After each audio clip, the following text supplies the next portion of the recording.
Ayan. Hello, meron kang kwentong kapatid. Ayan, magmagandang hapon muna. Good afternoon. Magandang hapon sa ating mga kapatid sa YouTube. 'Di ba? Ayan, dito sa Facebook. Ayan. Sabi. Ayan, siya si kapatid Margie Redillas. Okay? Hello po. Hello. At meron siyang kwentong kapatid dito, simpleng-simple lang, kaya ating tinawagan At saka isa pa, nagpa-unlock si Madam Jeanette. Okay? Sabi niya rito, babasahin natin para sa interes ng mga nakikinig sa atin. Okay. Sabi ng ating kapatid Margie Redillas from Laguna. Laguna. Hello, Rem. Kasi kilala, magkapit-bahay kami, okay, sa Novaliches. Yala. Hello, Rem. Sabi niya, pwede po ba mag-request ng beef steak? Ayan. Paborito po kasi ng anak ko yun eh. Kapag ako po ay iyong napagbigyan, sigurado po na matutuwa ang aking anak. Salamat po, ingat ka palagi dyan. Ayan, tinawagan natin siya para sa kanyang anak. Matutuwa daw talaga yan kapag napili siya. So, simpleng-simple lamang yung kanyang kahilingan. Beef steak, 'di ba? Yala, ipagluto ng beef steak yan. Ano bang pangalan ng bata na yan? Mark po. Si Mark. Okay. Ilan taon na? Ano po? 24. Aba, hindi. Malaki na rin pala. Yala. May asawa na? Wala pa? Wala pa. Buti naman. Nagtatrabaho. Opo. Aha. At ilan naman yung anak mo? Isa lang po. Ay, si Mark lang din? Opo. Yala, ipagluto yan ng beef steak. Yala. At nang masorpresa siya, paborito niya pala. Paborito ko rin kasi yan, nagkataon beef steak. Tsaka yung mga tapa-tapa, gusto ko yan. No? Masarap po. Yala. So, hindi naman kamahalan ito Pwede na siguro 1,000 rito, no? Naku, thank you very much po. Yala. Sige, meron kang 1K para ipamili mo at ipagluto ng beef steak si Mark. Yala. Yun lamang, ganun lang kasimple. Yala. Maraming salamat din sa mga suporta ninyo sa atin dyan, sa ating channel. Okay? Salamat po, Ate Pag-pray nyo Ren. yung Ingat po ating... kayo palagi dyan. Thank you. Kayo din naman mag-ingat dyan at ipag-pray nyo pa yung ating channel. At itong ating gawain mismo, lalo na yung mga tinutulungan natin na medyo mabigat-bigat. Ayan. Makagawa pa tayo ng ganyang gawain. Itong mga beef steak, kare-kare, extra lang yan. Kasiyahan, 'di ba? Yala. Opo. At pasalamat tayo sa Diyos dahil yan lamang ang ating kahilingan. Mahirap yung nagdarahop ka talaga, 'di ba? Masakit 'yan. So maging masaya tayo at yan lamang ang ating kailangan. Tama? Opo. Tama yan. Salamat, Ate Ren. Oh. God bless po. God bless. Thank you so much, Yala. Bye-bye. Thank you, Bye po. kapatid. Thank you po. Bye-bye. Thank you very much. Yala. Gcash. Opo. Name Salamat at po. number. Yala. Bye-bye. At Maraming salamat po. i-shout out kami ni Mark sa Ate Rem kapatid. Okay, habang kumakain ng beef steak. Yala. Okay. Yala. Bye-bye. Thank you po. Okay, Bye. bye-bye. Ayun. Ima-mark down na rin natin ito.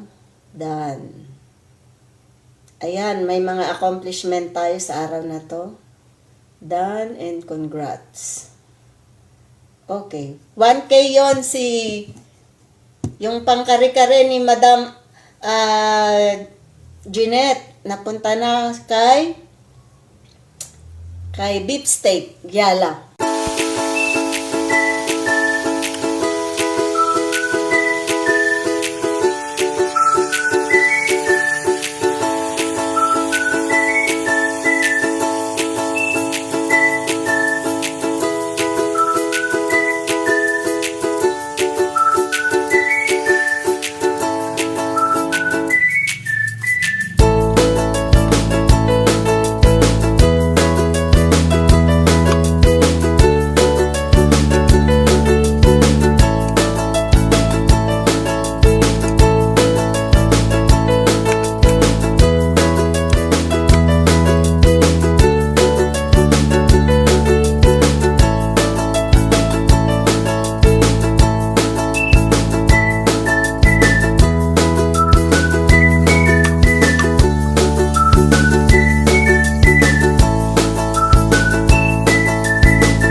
Good morning, Ate Rem.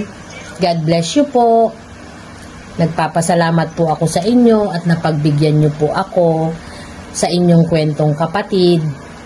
Nabigyang katuparan niyo po ang aking kahilingan na maipagluto ang aking anak ng beef steak. Naging masaya po ang aking anak, hindi lang po yung anak ko ang naging masaya, kundi pati po ang buong pamilya. Salamat po sa pagbibigay nyo ng biyaya sa ating mga kapatid. Naway gabayan po kayo lagi ni Lord, nang sa ganon, madami pa po kayong matulungan. Maliit na bagay man po, subalit, labis po nakatuwaan ang hatid. Maraming salamat po ulit, Ate Rem. God bless you always. Please like, comment, and subscribe Ate Rem Kapatid sa FB and YouTube po. God bless us all. Bye-bye.